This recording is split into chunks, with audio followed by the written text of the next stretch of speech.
Establishing concentration camps. Every nation punishes those who have murdered, robbed, or violated the law in some other way.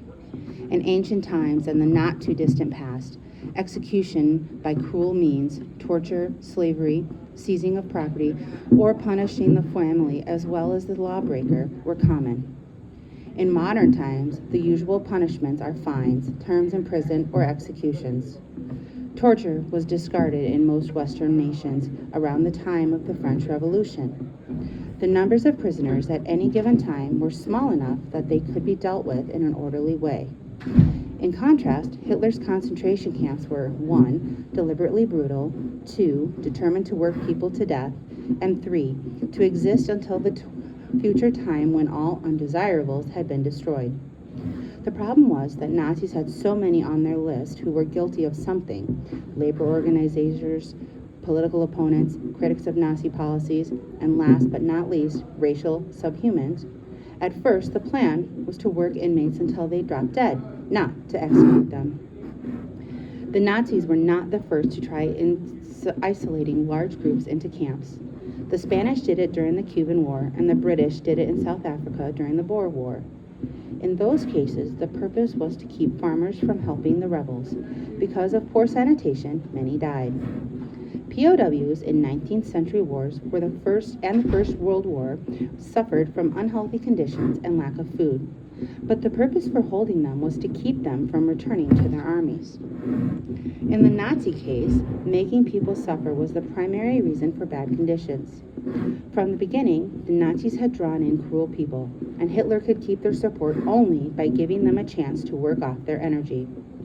After Hitler came to power, the SA began grabbing opponents, taking them to one of their 50 camps, and working them over. If the people were wealthy or had rich relatives, they might be released after bribes had been paid. Even Nazi prosecutors complained about the torture, but the evils of those camps did not disturb Hitler. He said, "We must be ruthless. Only thus shall we purge our people of their softness." After the purge of the SA, the SS took charge of constructing and running concentration camps. The first 3 were Dachau near Munich, Buchenwald near Weimar, and Sachsenhausen near Berlin. When these became overcrowded, more were built. Some concentration camps later turned into death camps. No one in their right mind would ever wish to be sent to any of the camps, but some were worse than others. Even from the outside, they looked grim: barbed wire, guard towers, and unpainted buildings. At Dachau, Theodor Eicke was named commandant of the camp in 1933. More than anyone else, he set the tone not only for Dachau, but for every other camp. Many of the camp commanders began their careers at Dachau and copied his system in their camps. He demanded complete obedience from the officers and guards. No one with a conscience could work there. He said anyone with a soft heart would be wise to retire quickly to a monastery. Prisoners were rarely taken to a prison camp. They were often kept in holding areas such as jails, forts, stables, etc., for days or weeks with little food or water. After they were physically and mentally weakened, they were marched, taken on a bus and covered with windows, or trucked to a railroad station. Then they were put on an overcrowded boxcar. They would be moved around several days before being delivered to the camp. After bombings began, the trains sometimes took very long routes to get past the breaks in the line. But no matter how difficult transporting prisoners became, nothing stopped them from being delivered. Arrival. By the time the trip was over, it had taken 7 days, the prisoners were very hungry and thirsty. Their dignity had been taken from them by the loss of privacy and by having to use buckets to relieve themselves. They were scared, as anyone would be in their situation.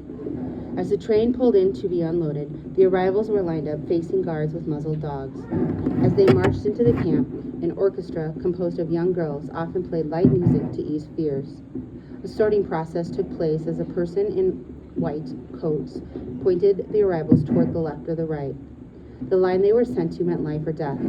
Those strong enough to work earned the life in concentration camp. The others were to be killed. Those allowed to live were processed. An identification number was tattooed on the arm.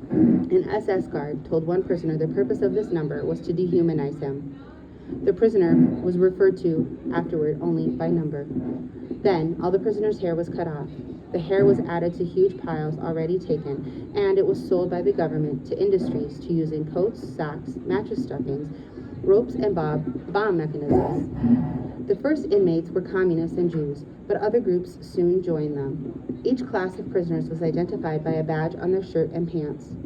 The color system was red, political, purple, Jehovah's Witness, and black, antisocial.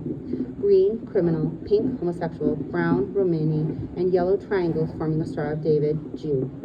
Foreigners were identified by F if French, and P if Polish. The mentally ill or disabled had blood, meaning stupid, written on theirs. No inmates were treated like humans, but the worst treatment was given to the Romani people, those who speak the Romani language and traditionally travel from place to place, often referred to as gypsies, Jews, and homosexuals. Barracks were dark, gloomy, smelly, and overcrowded. At Auschwitz, inmates slept on wooden shelves, and each allowed a space equal to that of a coffin. Plagued by hunger, filth, labor, bitter cold in the winter, and exhausting work in summer heat, most of their effort was now devoted to staying alive another day. Long hours of work, sometimes at useful jobs in factories, but often at senseless work in quarries, filled the days.